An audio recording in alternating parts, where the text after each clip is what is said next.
You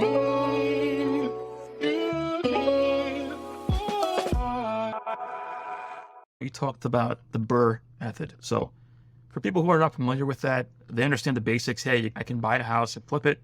I can buy a house and rent it. That's the level of their knowledge or experience.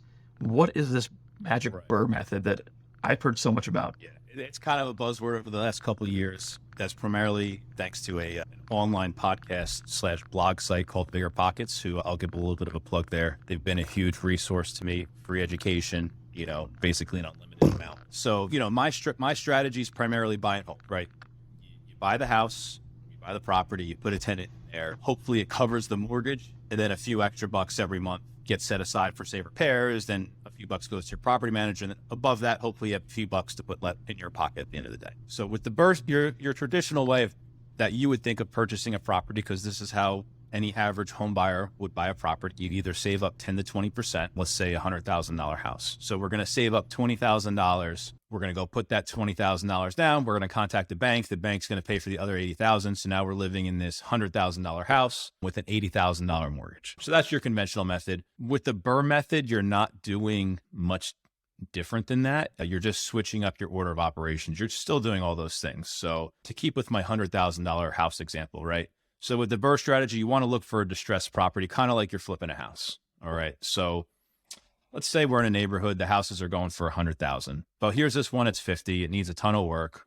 Okay. But once it's fixed, it's going to be worth 100,000, like all the other houses on the block. So we go purchase that house for cash or some source of short-term financing. So you don't have to actually have $50,000, right? You can partner up with a private lender, a hard money lender, or, however you can finance that. So and just to interrupt there, sorry, why does it have to be that kind of financing and not a mortgage? It can be a mortgage, right?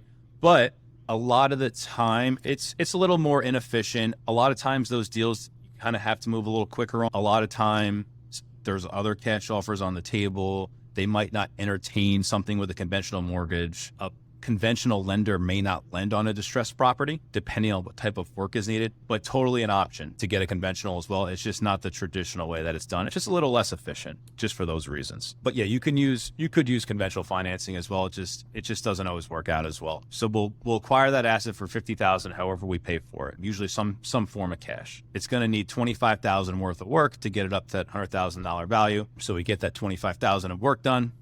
We have $75,000 invested in that deal. Now it's a new shiny place. We put a new water heater in, we put some paint, we did some kitchen cabinets. Now it's worth $100,000. So we put a tenant in there, say we rent it for $1,200 a month.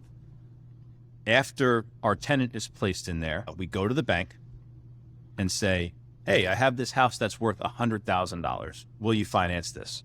They say, okay. So the bank goes out, checks it out, and said, they send their appraiser out. They say, yeah, this house is worth $100,000. The bank says, okay, we'll give you 75%, what's called loan to value. They're going to give you a loan on 75% of what that house is worth. Mind you, I have $75,000 in the deal, and conveniently, they're going to give me a loan for $75,000.